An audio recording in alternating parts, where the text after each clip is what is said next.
This is Your City Could Be Better, because it could be. I'm David Plotz. If you love your city and still complain about it, you're in the right place. Bianca Martin, if you had to have a data center right next door to your house, how would you design it so it fit into your neighborhood? Ideally, it would be subterranean, so I didn't have to see it. But if that's not an option, definitely having public art all over it, like all of the local artists, making it something that's beautiful to look at. Maybe more than just a data center, that it would have more than that single use. A data center / coffee shop? Yeah, coffee. That is so Madison. There will be $7 trillion invested in data centers by 2030, about half of that in the United States. And Madison, Wisconsin had been poised to get a lot of that money. A few months ago, McKinsey named Madison one of the fastest growing markets for data centers. I am not sure that they would say that today. Madison City Council just passed a 1-year moratorium on new data centers in the city of over 10,000 square feet, I think. And the nearby suburb of DeForest just killed a $12 billion data center project in the face of public opposition, a data center project from a company in Virginia. A couple of months ago, on a different CityCast podcast, CityCast Madison host Bianca Martin and I started to get into a fight about data centers. Now we get to finish it. We get to finish the unfinished business. Today on Your City Could Be Better. Would your city be better with a lot more data centers or maybe none at all? Bianca Martin, host of CityCast Madison, welcome to Your City Could Be Better. I assume that you're talking to me on a landline or maybe from your horse and buggy. Yeah, I mean, God, I miss landlines. I miss landlines. It sounds like you do. Yeah, you do. But I should say a distinction here for this conversation. I wouldn't need more data centers to power this technology that we currently have. So that's kind of the question, right? Is these mega scale AI is pushing that revolution and the need for the centers. So like how that's going to be done, where it's going to be done, who's going to profit. That's what we're talking about. Right. And so today, let's talk about whether Madison is the right place for them, why Madison is so skeptical of them, and how that is playing out. Because I think this is a discussion that is going on in cities across the country. It's an issue in countries around the world even. But in cities across the U.S., this is a big fight. Data centers are, as you were saying, they're the factory floors of the information age. They are used for cloud storage. They're used for powering all kinds of businesses, for software services, and increasingly for these vast amounts of computing power that AI companies require. So University of Wisconsin at Madison, huge research university. You have in your city lots of water. You're surrounded by lakes. There's tons of water, which is necessary for big data centers. You have reasonable amounts of low-priced agricultural land nearby. Basically, to me, Madison seems perfect for data centers. Why is Madison rejecting the future, Bianca? Whose future, David? I'd say Madison's not rejecting the future. I say that we're trying to choose our future, reposition ourselves, and build the future. Like, as you mentioned up top, we're putting a pause for a year to kind of get it right. And UW-Madison really wants to also be at the center of the AI revolution for building the technology, but also in an ethical lens. So UW is a fantastic place for research. We're just named number 2 public university in the U.S. by Time magazine, and they're chomping at the bit to build AI. So Madison isn't whole-scale rejecting these centers from coming, but the city says, let's slow down, let's get it right, and the university says, let's go and develop the technology. So where did the idea for a pause come from? Who drove it, and what were the reasons for this pause in the city? Yeah, I mean, the main argument, it was being driven by our Mayor Satya Rhodes Conway, and a lot of the city council basically saying, oh my goodness, look at what's happening across the state. There's a lot of political attention on these centers being built and how they're being built. And are we ready? Like, if we get massive interest in Madison, and as you said, McKinsey outlined us as a great place for data centers. You gave the reasons. How are we going to handle that? And how is it fitting into Madison's goals? So let's slow it down. One of the core reasons is we actually don't even have an up-to-date framework for what a data center is. So there's some responsibility here about zoning and doing it the right way. And just having a plan is I think, what they're calling a moratorium for. But I think, I doubt you have a moratorium for new schools or for new parks or for new stores or new malls or new roads. Like, why would data centers, which we can talk about whether they are good neighbors or bad neighbors, but why would data centers be this one thing that is singled out for this kind of pejorative treatment? Pejorative treatment.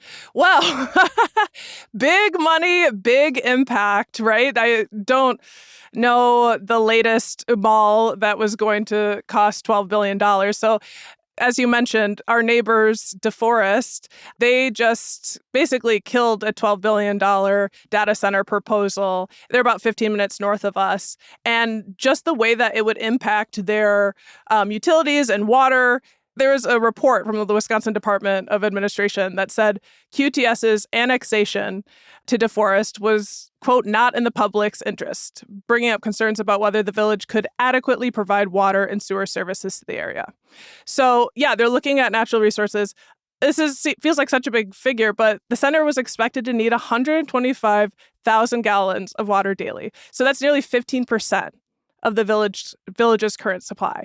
There's so much that the public didn't know and felt that the process was going too fast. So why are data centers being singled out? Because they're moving in really quickly. It's obviously being identified as one of the biggest economic drivers of the next couple of decades. And if we're going to do it, just let's do it right. Let's get our resources appropriately handled and recognize, too, that Madison doesn't have a ton of land. So it's a discussion about priorities as well. There is a major housing stock issue. And if we're going to be granting, let's say 7 data centers are interested and they're moving in and they get the A-OK, well, now where are we going to put housing? And I pulled this from Bloomberg. They said that data center areas are sending power bills soaring. Quote, wholesale electricity costs have risen 267% more than they were 5 years prior, near data centers. So when we have an affordability crisis and people are thinking, this is going to up utilities for regular people, we want to get the details right. And I think another thing about climate change is on everyone's mind. And in fact, these data centers are major polluters. When you look at the whole picture, the energy demands that they need are unprecedented. And they're requiring new gas plants to be built, which also require more cooling and water from our natural resources. They're slowing down the closure of coal plants.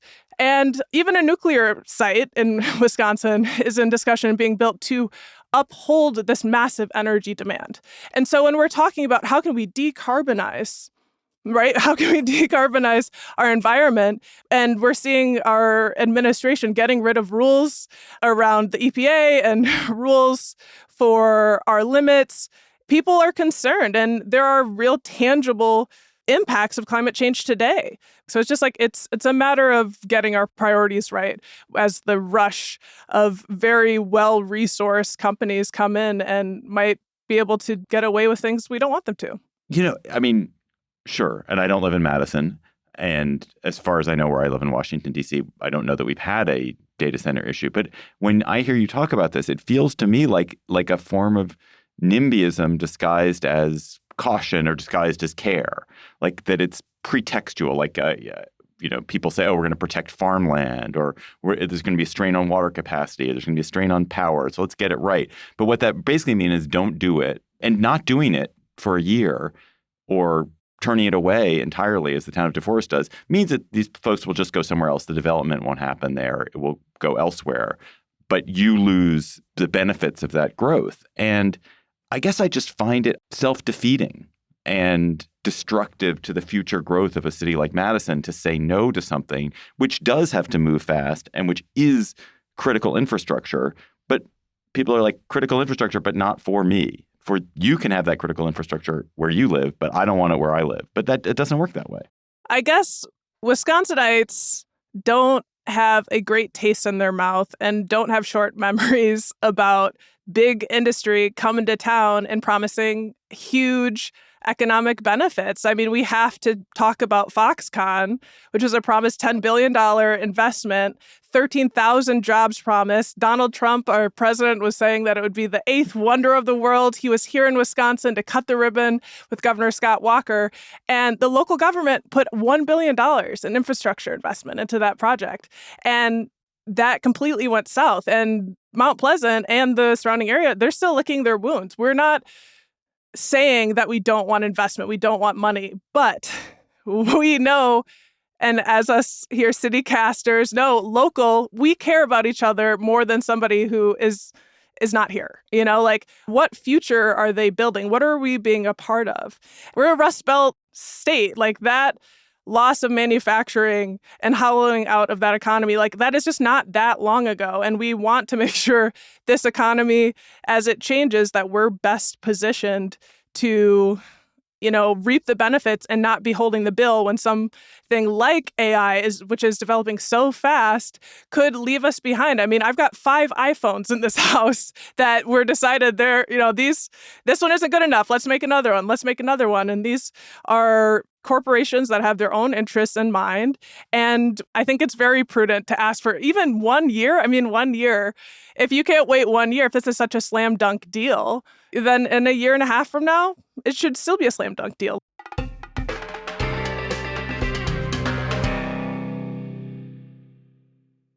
Step into the movies with the Neon Museum's new movie tour in the heart of Las Vegas. Take a guided walk through real neon backdrops that have actually appeared in some of Hollywood's most memorable scenes over the decades. Your tour starts in the iconic La Concha Motel lobby, which is now the Neon Museum's visitor center, and a key setting in Scorsese's film Casino.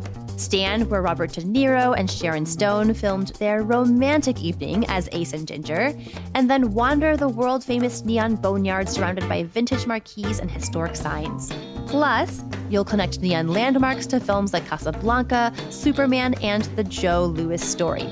Relive the comedy of Vegas Vacation as you walk among signs tied to Chevy Chase's classic. You'll hear insider stories and fun trivia that bring these movie moments to life and capture unforgettable photos. So join fellow cinephiles on a one-of-a-kind tour that turns the Neon Museum into your own movie set. Check out the Neon Museum's new movie tour and discover how Las Vegas earned its reputation as the entertainment capital of the world through film. Foxconn is a great example of how a state, a region, in this case Wisconsin, can get completely screwed by a company and by a bad decision. And obviously what happened there was a real bummer for your state. You always take a risk whenever there's investment. But you know what is also a risk? Not having investment. I live in, as I said, Washington, D.C. Washington, D.C. surrounded to the south by Northern Virginia. And Northern Virginia, for a bunch of different reasons, some having to do with the fact that the government's located in D.C., but some having to do with just prudent and ambitious investment in this area, has a huge concentration of data centers. And it's been unquestionably an enormous boon for this region. Enormous. Created, the minimal numbers of jobs at those data centers, not huge numbers, but incredible amounts of spillover economic activity. So the one estimate from 2023 is that those data centers created $31 billion in economic activity in Northern Virginia in that year alone, which is a phenomenal amount of money. And it happened, because these centers, these places of capacity were there and people could, take advantage of their proximity to build different kinds of technology businesses off of it. And then there was a real estate prosperity that comes off of it and other sorts of services that come off of it. And Northern Virginia has gone from being a rich area to being one of the richest parts of the entire country because of this. I don't know why a city like Madison, which has this amazing intellectual capacity built in at the university, which has, it's rich in natural resources, would take the risk of foregoing this opportunity. It really, like, when I think about it, I mean, obviously, you and I are seeing this very differently. It feels foolish to me. It really feels foolish. And you're not alone. You're not alone. But one thing I know about people in Madison is we're not foolish people. Like you said, it's a very intellectual city with a fantastic university that is anchoring building and developing AI ethically. And there are a lot of concerns about AI, and we can dig into that. But why, to your question of, but the money, take the money and run. Don't you see? It's spillover. The word spillover, the amount that we are getting is still would be astronomically impactful. You're not wrong. You're not wrong. But I think what people in Wisconsin, a lot of people in Wisconsin recognize, first of all, it's not cool to be rich in Wisconsin. No one is that. It's cool to be rich in DC. Look at my Lexus. Like, that's not a value of Wisconsinites. What is a value of Wisconsinites really deeply, I think, through and through, and in Madison, is fairness. And the system where there's a man that is about to be a trillionaire who's developing this technology, why them? We want to be that. The University of Wisconsin, like, we want to do that. QTS is partnering with UW-Madison. $1.5 million. Give us $1 billion. I mean, I know obviously that's not how the world works, Bianca. And we in this country are living in an affordability crisis. And we do have to recognize that around these data centers, utility rates are going up. They're saying that that's the conversations that are happening right now. And one of the reasons to slow this down, because it's not a black and white conversation, but that we need to have assurances that these centers are going to pay their fair share and that normal working class people are not going to be shouldering the burdens of these folks. Of course, there are things that are more important than money, and health and happiness obviously are more important than money. But if you look at the history of the United States and the history of Wisconsin, like so much of what causes prosperity, it causes people to have a level of economic security and prosperity that allows them to thrive, is advances in technology, advances in education, advances in medicine, all of which are driven by investments in the basic infrastructure required to do that. And the University of Wisconsin is seen as a successful university, not because people go and they get a degree. It's seen as a successful university because people go and get a degree, and then they go do things which add value to people's lives in the world. Sometimes that value is in terms of longer life or new medicine. Sometimes they create an object that people want to use. But to do that, you need to have access to the tools, the infrastructure that makes that possible. And like it or not, the infrastructure that's going to most likely advance the economy and create opportunities in the next generation is dependent on this high information, these massive hyperscale server farms, because that's where you're going to get the advances in medicine. That's where you're going to get the changes in technology that will allow fusion to come along and therefore for some of the climate change abatement to be possible. And I think it's really naive and backward looking to say the infrastructure required can go somewhere else and we still get the benefits of it, but it can go somewhere else and they can deal with it. It doesn't work that way. It has to go somewhere. And as it happens, the places where it goes seem to be reaping the economic benefit. And I guess if I were at Madison or if I were an administrator at University of Wisconsin-Madison, I would be really annoyed right now. I'm already pretty annoyed. I don't even live in Wisconsin. I love it. We're doing a good thing. And you're taking one side and I'm taking the other. And I want to be clear that I love science. I live for science. I love innovation. I could not wait to go to UW-Madison. And I think all the power to them in trying to develop this technology for the public interest. And I think that is the question that I want answered. And I know a lot of people want answered, which is we need to unpack the inevitability that this much energy is necessary. What is AI being used for? All of these great advances, right? Fantastic things. We're going to optimize our lives and create better car batteries and catheters, and we're going to change the world the way that we love to do in Madison and the way that we have excelled and shaped the nation.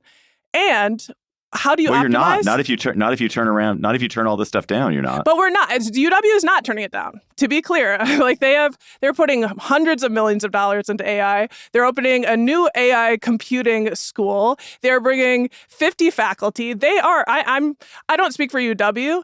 That said, what's cool is they're saying it, and former Vice Chancellor Charles Isbell, he came on the show and talked about this, that we want to have an ethical lens. One of the strengths of the United States of America, of UW-Madison, is the pairing of the humanities with the sciences, letters and sciences. It's one of our most powerful schools for a reason. And we have to think about the ethics. And when we're thinking about optimizing our world, we're thinking about having better lives. And so how do you optimize things? Frequently, surveillance. Like AI is surveilling people. And as these developments, I've seen them in recent years, I don't know that I'm happier. I'm on my phone. I'm concerned about deep fakes. I'm concerned about AI bots. And I'm not trying to be a technology, dismiss, oh my gosh, look at all the horrible things. I don't want technology. I don't want to say that. But we have to think about the people who are shaping AI. And if we can do it here, fantastic. Or we can have people who live lives that aren't even remotely close to our lives come in and say how we should use our resources, and then use them in ways that ultimately have implications for our privacy, have implications for our environment and for our future happiness and well-being. It all just needs to be thoughtful. So I guess I'm not saying no data centers. I'm saying slow down. I guess my last point, I suspect that a lot of what is driving the skepticism in Madison and other places about this is a kind of revulsion and fear about AI. And look, why not? One should be super skeptical, but I think you guys are going to regret it. I think you're going to regret it if you cast this opportunity away. That said, Bianca, what do you think that listeners not in Madison can take away from this conversation and use to help to make their city better? Yeah, well, everyone is grappling with this conversation. All cities have major energy demands. We're all facing a changing climate. We're all facing, how do we support our schools? How do we have successful economies? These are all questions we're all facing. And I think if you can take from this conversation that know your value, know that your resources are valuable, and slow down, fall in love, Al Green, get a prenup, make sure that you have assurances and regulations, things that are going to not leave you holding the bag like we had in Mount Pleasant, Wisconsin, Foxconn. Make sure you're doing your homework and participate in every way.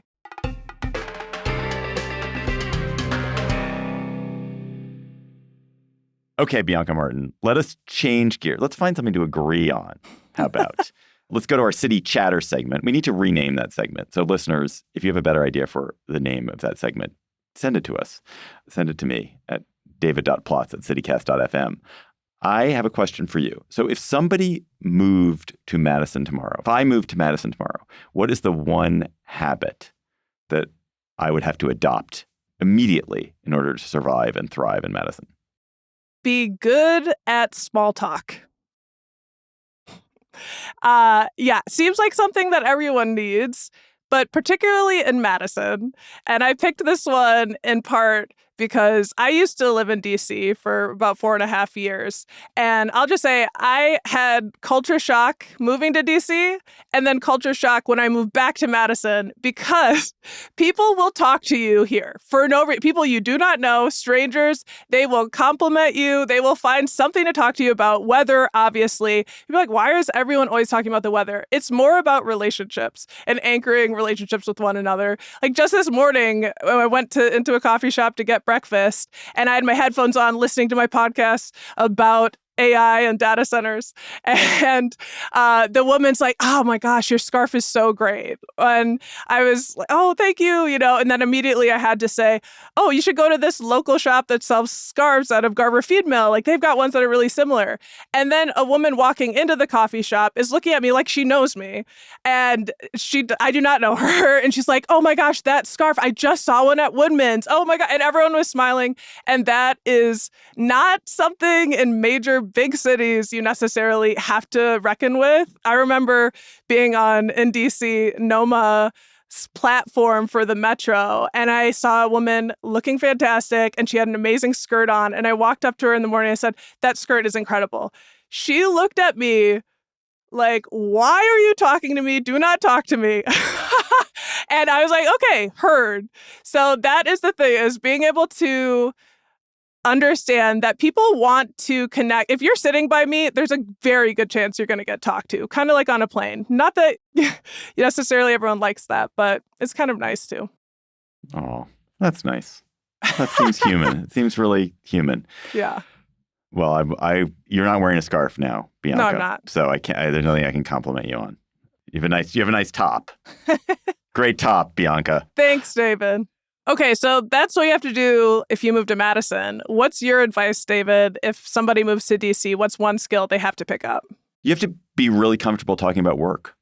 People in DC talk about work a lot. It's a worky city, and that is people's access of, engagement with the world. A lot of people, like, it's their first thing they think about, and they do talk about it in very detailed, particular, passionate ways, in a way that I think is somewhat different from other cities. And some people find it really off-putting and think it's transactional or networky, but it's actually just, that's people's main interest is work.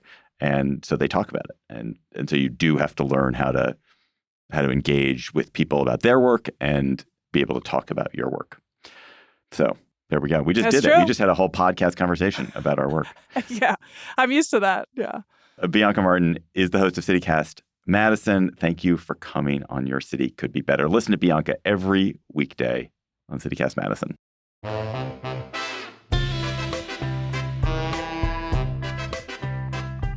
That's all for today's episode of Your City Could Be Better. I'm your host, David Plotz. Our producers were Lizzie Goldsmith, Priyanka Tilve, and Haley Sperling. Our music is by Carl Christensen.